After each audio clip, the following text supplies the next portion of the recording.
Hey, it's Jeff Zito, and thanks for listening to the Celebrity Jobber podcast. Please subscribe, rate, and review. You can stream us on Apple Podcasts, Spotify, or wherever you listen to your podcasts. You can find all of our past episodes on celebrityjobber.com. And follow us, Celebrity Jobber Podcast, on Instagram and also our YouTube channel, youtube.com/celebrityjobber. My guest this week was a humongous star about 20 years ago. He became a heartthrob after he released his debut album, Beautiful Soul, back in 2004.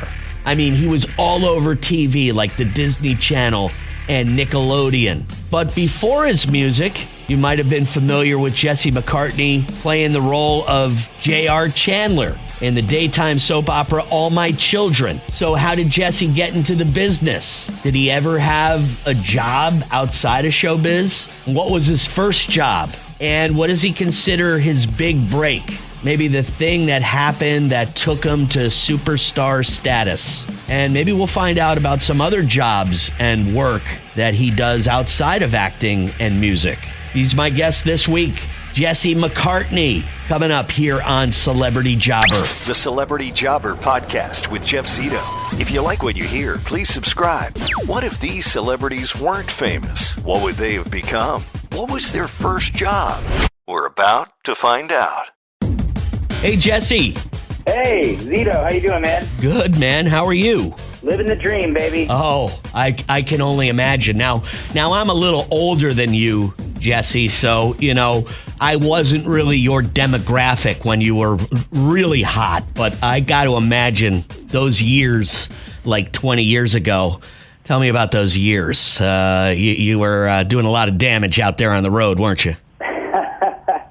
I definitely had a lot of fun, and honestly, those years I have nothing but, fond memories of. It's kind of been a whirlwind, and, I never expected to be in the position I am now. I always hoped and dreamed it would happen, and when it did, it was sort of surreal, and it went by so fast.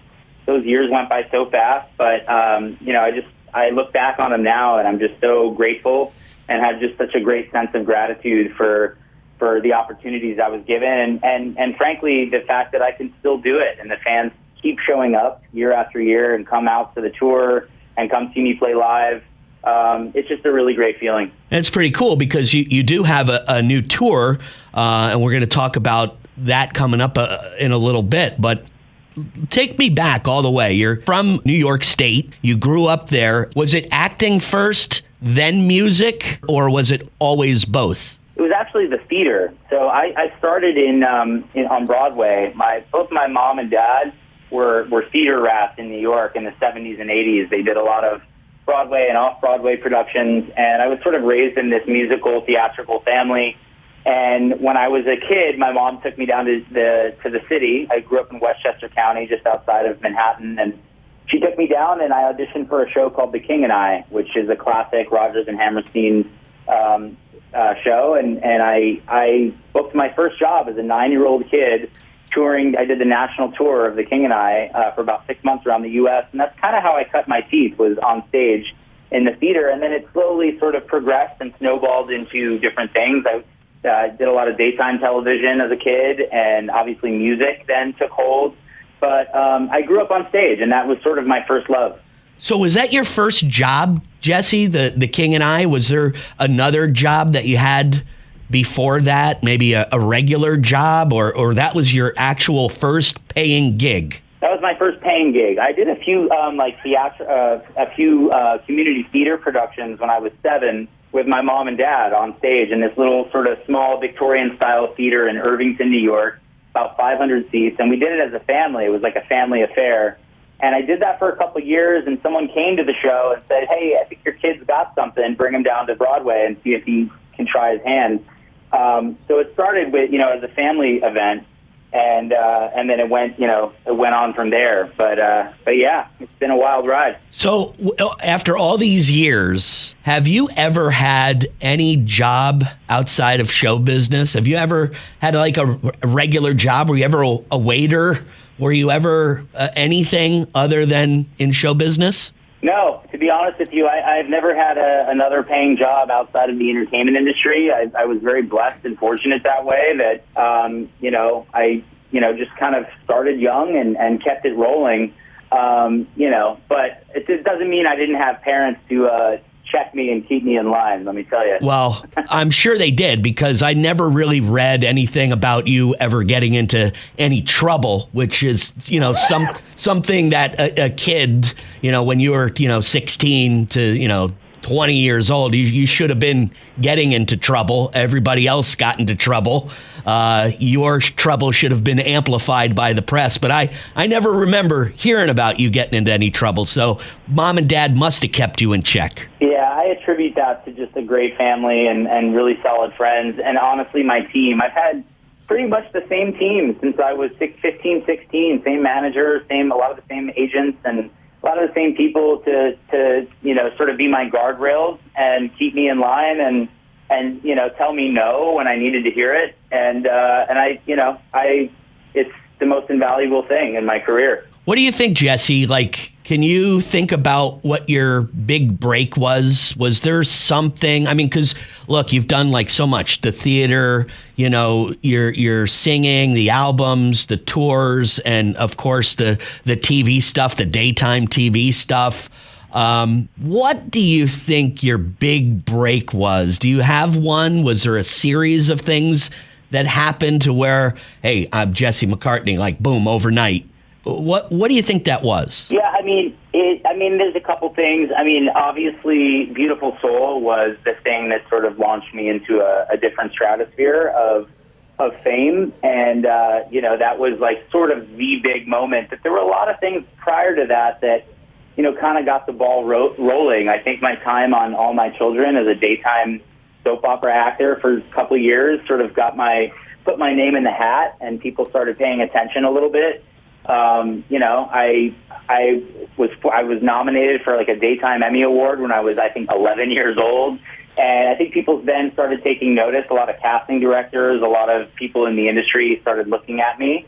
And, but clearly Beautiful Soul was, I think when I started entering American households and becoming a household name, and even internationally, I remember being 16 and flying to Japan and can't speak the language, but people are singing my music. It was just such a surreal thing. And I think that's when I realized, okay, this is really happening. So tell me about music. Let's talk about, you're a young guy, you're acting, and you come out with your first album.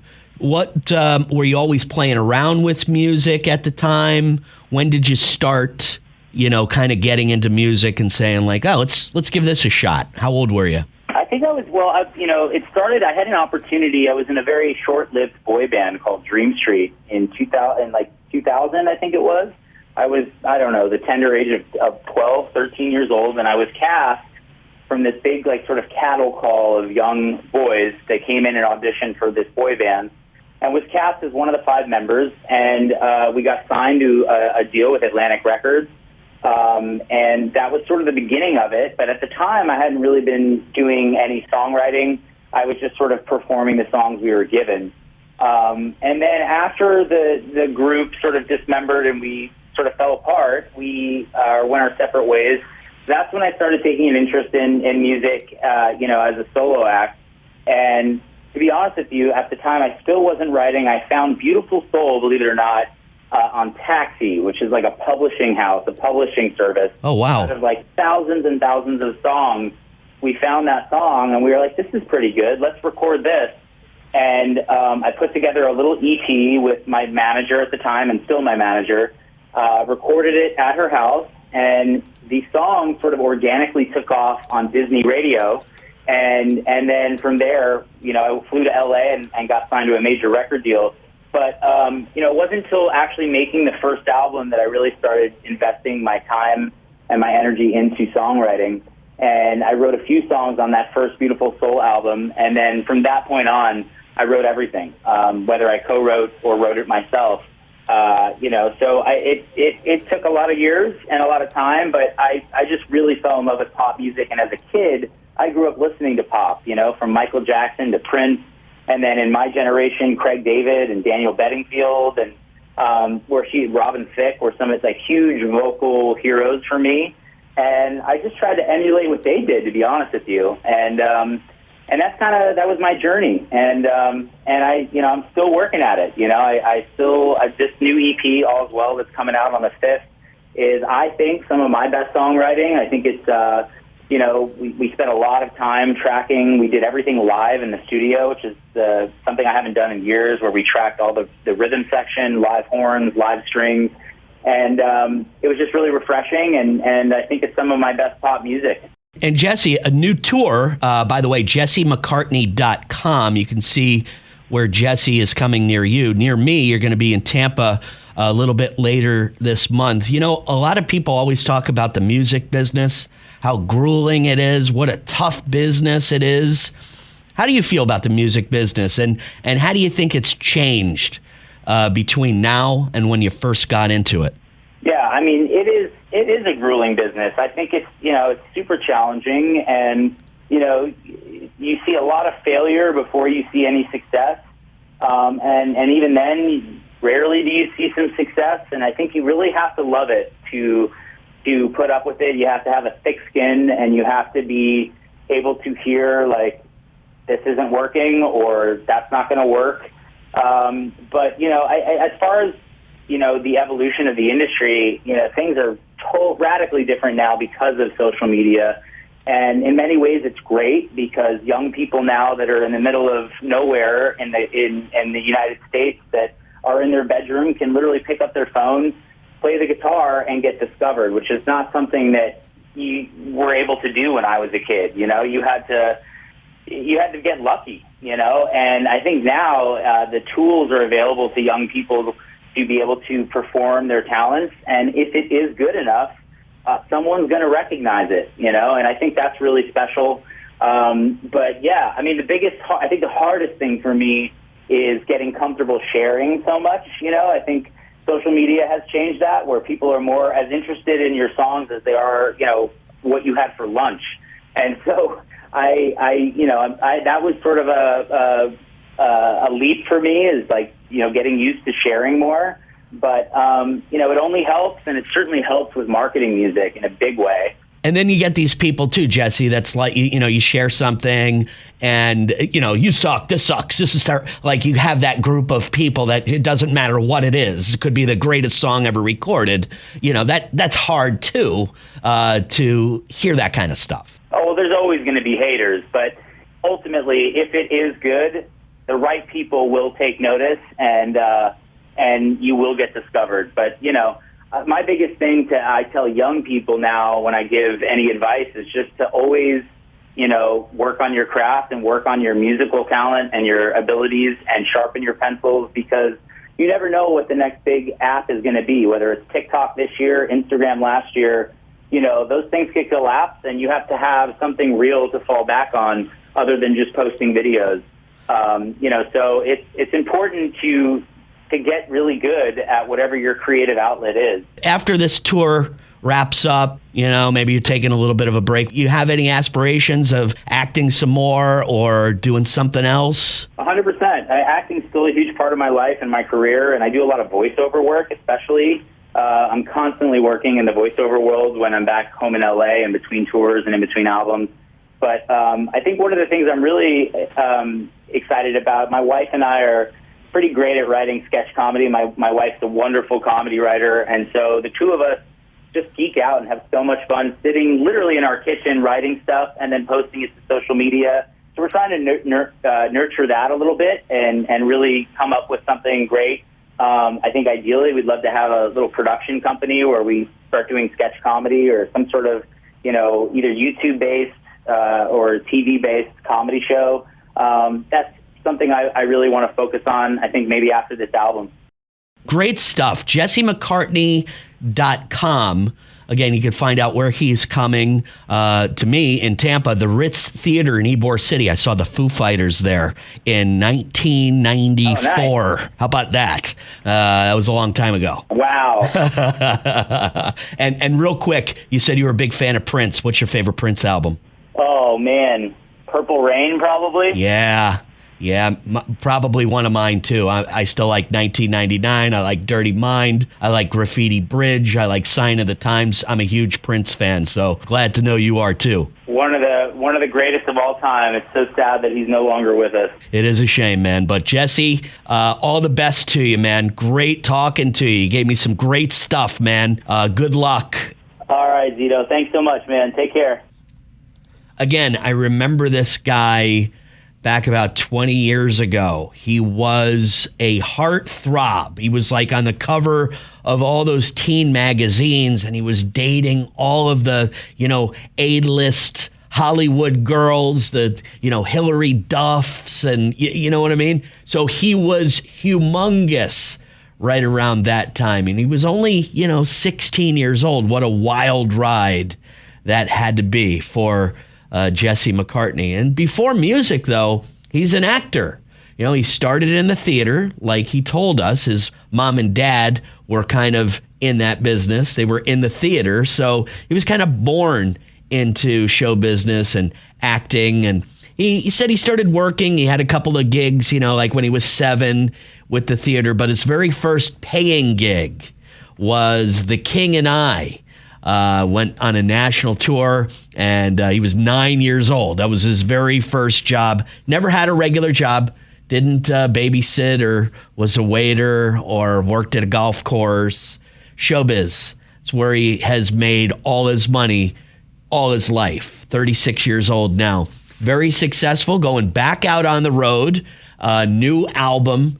And probably getting all of his old fans who are now, in their mid to late 30s, and he'll be able to, maybe get their daughters and have a whole new younger fan base. I think he talked about his big break possibly being on All My Children. He played the role of J.R. Chandler when he was a young guy, maybe about, 10, 11 years old. He was on a daytime soap opera, and that kind of got him introduced to the world. And I also thought it was interesting, outside of the acting and music, Jesse also works as a pretty successful voiceover artist, for like animation or some commercials. He does a lot of that. And then talked about doing some kind of sketch comedy with his wife, because during COVID, they came out with something called The Quarantined Couple that Jesse and his wife, Katie Peterson, wrote. So he was talking about wanting to start some kind of online sketch comedy web series. Cool story, very interesting, very talented guy, Jesse Mcartney. He's got his YouTube channel, which is youtube.com/Jesse Mcartney. And, of course, his website, jessemccartney.com. You never know. Some of these celebrities, one big break away from being just a regular,